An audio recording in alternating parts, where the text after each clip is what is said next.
So hello, my name's Rob, this is Cattle Rabbit Scale Model Studios. A very special one today. Today we are going to be unboxing Necromunda. No, not that one. Or that one. We're going to be unboxing this Necromunda. This is the 1995 original first edition of Necromunda made by Games Workshop. Firstly, the amazing front cover illustrated by Jeff Taylor, absolutely stunning, and there's a right box of goodies in here. This was actually given to me by a friend for a friend who knew I liked this sort of stuff, and I've well landed on my feet here. So first off, the box is a little bit of a mess, but we do have everything as far as I'm aware. We have our whipping sticks, or range rulers as they used to be. Ironically, you now get them in the new Horus Heresy box set, except for my ones are now 27 years old. First thing I'm going to start with is this amazing Citadel colour paint set. This is actually the 1994 one. It came with a Space Marine and a Chaos Warrior. The only paint that's missing from this is the white, I believe. Maybe another one. But all the other paints in this set are still good to this day. So very thankful how these have probably been stored. But as you can see, Goblin Green here, it's still good. So I'm definitely going to give this a whirl, I think, with some of these paints, just to give them a go. But what an absolute find. I know this was a lot of people's first paint starter set. Myself, I've only really been doing Warhammer for just under 5 years now, so it's amazing to look back at these old sets that I was never privy to. There you can see the Chaos Warrior, and there's the Ultramarine. I'm not stripping any of these miniatures. I'm going to leave them as they were, because obviously these were very loved models, and do you know what, it really makes me happy looking at them to know that someone probably sat down, some young person, and just had an absolute fantastic time. But the meat to potatoes, we've got this hefty box here of just absolute stuff. All the barricades and things like that. I do believe there's 20 of these, maybe even more. Might even be 30. But there's 4 different kinds. There's the one with the doorway, there's one with the cross section, there is a bulkhead section, and there's one with an arched window. Do you know, I think it might be 30, because you should get 10 of the ones with the X crossbeams on, 10 fully covered, then it's 5 doorways and 5 archways. So it's actually, yes, it's 30 bulkheads, all in immaculate condition. These have never been painted. They are the bare plastic, but they all are there and present, which is, I guess, a really big win. However, I did manage to pick up some of these a little while ago on eBay, and I didn't actually know where they were from, and I do realise now they were from the original first edition of Necromunda. They actually made my big corpse grinder scenery piece that I've made recently.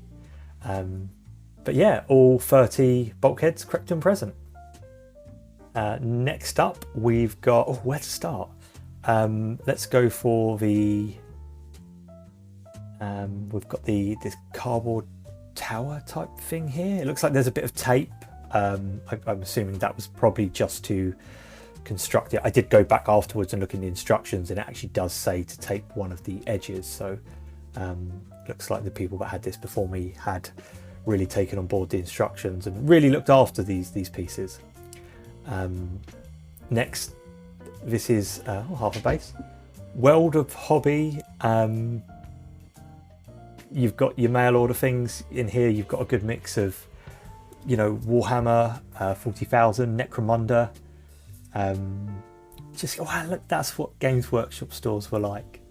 It's absolutely amazing. Look at these little adverts, and you know, there's a set that I've now got in front of me. I just think it's absolutely, you know, stunning. I'm quite saddened that Games Workshop don't make little leaflets like this anymore, because these are the type of things that, you know, you'd want to hang on to look back. I'm sure a lot of people are seeing this, they're going, oh God, I remember that model.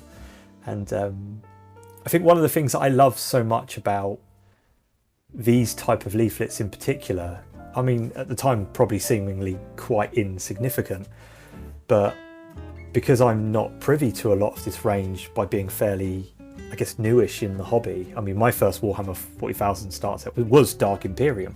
I didn't know anything before that. And same again, Age of Sigmar, I never knew Warhammer Fantasy Battle. But it's so nice to look back at these miniatures, because although these are old miniatures, they are new to me. These little books full of stunning artwork and just fantastically gaudy painted models, I think are just so special. Next up, we've got the Rulebook. As you can see here, it's a very lived-in box set. Someone's kind of written what they wanted. You know, this one says here, a Goliath leader with chainsaw on head. There's some prices there. These are probably, I don't know, a couple of young lads that wanted to add to their Goliath or Orlok gangs and have just kind of seen the little mail order bit on the back and gone, oh, do you know, I want to add them next. And yeah, I mean, it's beautifully illustrated. It really is, for the time.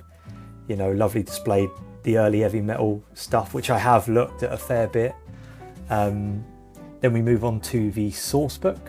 This is all your war gear and things like that, I believe. It's also got your campaigns and scenarios.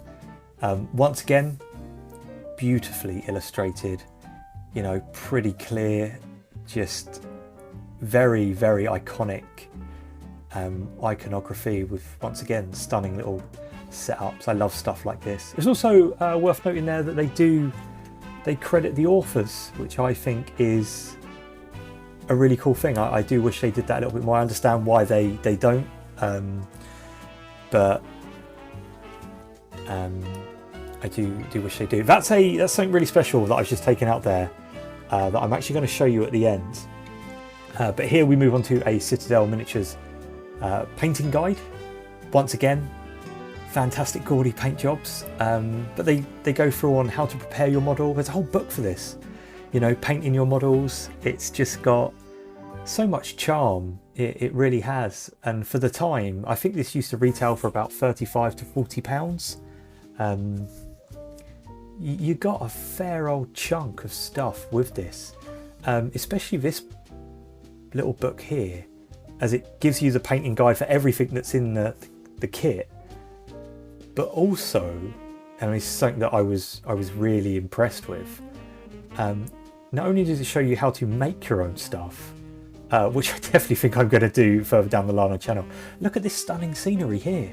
These little sumps and toxic pits that have just been, you know, it really did ooze charm in the early 90s, mid 90s Games Workshop.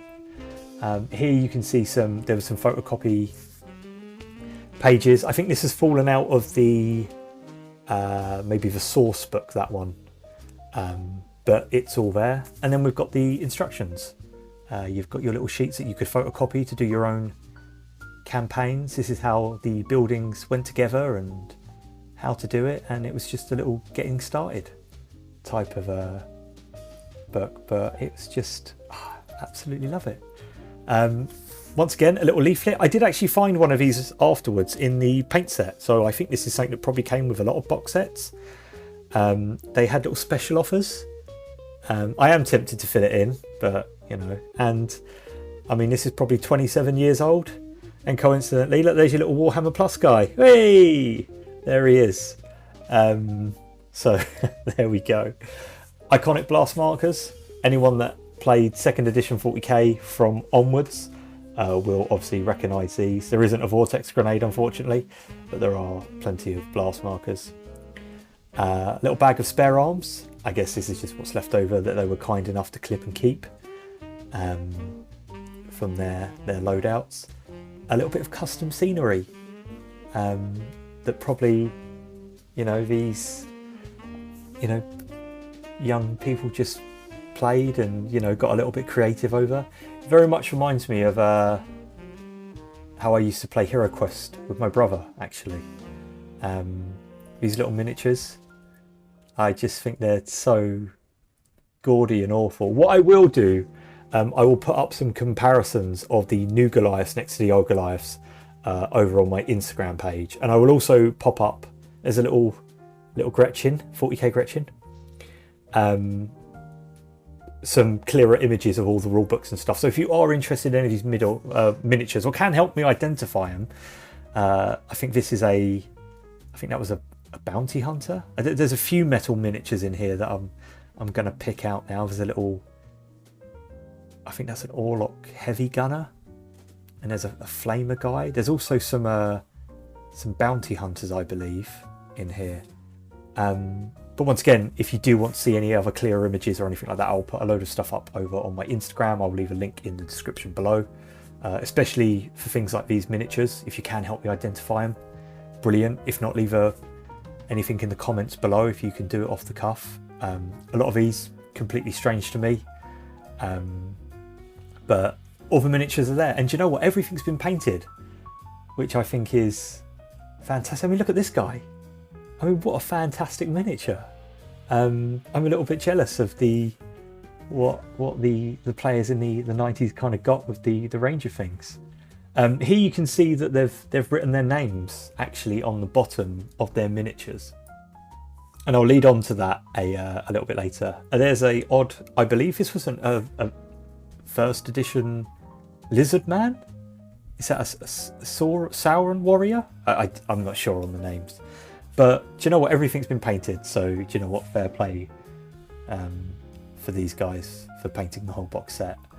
I am going to put the miniatures to one side for the minute. I will show you them again at the end. Little pencil from Bliss Hill Open Air Museum. Anyone been there? I haven't. Some dice. I do know there is one dice missing, which is one of the red ones. It should have come with 6 dice. I've only got 5, but it is only a D6 I'm missing, so what a haul. And then we move on to this beautifully printed scenery, which I think is just such an iconic blue colour. I think this is one of probably, if not the most standout iconic scenery pieces, like the bunkers. I think it was the 40k, I think it was the fire base. That iconic blue scenery is brilliant. It's made me smile so much looking through this, and just seeing how, I mean, I've got an older brother, and we used to love Hero Quest and stuff like that, and I remember sitting there with his campaign sheets and all our gold at the end of it and things like that. And you can clearly see that this is probably 2 siblings that have loved this game, really played it, and you know, these are play sheets and turn sequence sheets here, and I'm just kind of mopping up with the last bits of bobs that are in the box here before I move to what I would consider probably the best part of this entire box set. And it's not the miniatures, it's not the amazingly iconic scenery, it's not the box, it's what these guys have done with it. Like I said, I've got an older brother. We spent a lot of time playing Hero Quest. That was my only kind of foray into like board gaming stuff growing up. And here you can see that these are obviously 2 young lads that have absolutely loved this game. There's their gangers, and obviously they've written the names on the bottom of the gangs themselves. You can probably see that this is probably the lad who owned the box, as he's taken it a bit more further, but everything's there, all his strengths. He's spent a lot of time on this, and do you know what? I'm so in love with this. I really am.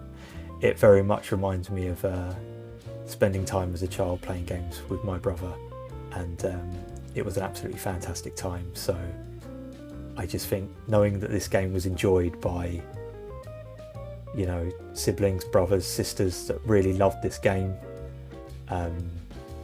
really does, it's wholesome. This is my wholesome hobby content here. This is absolutely everything to me.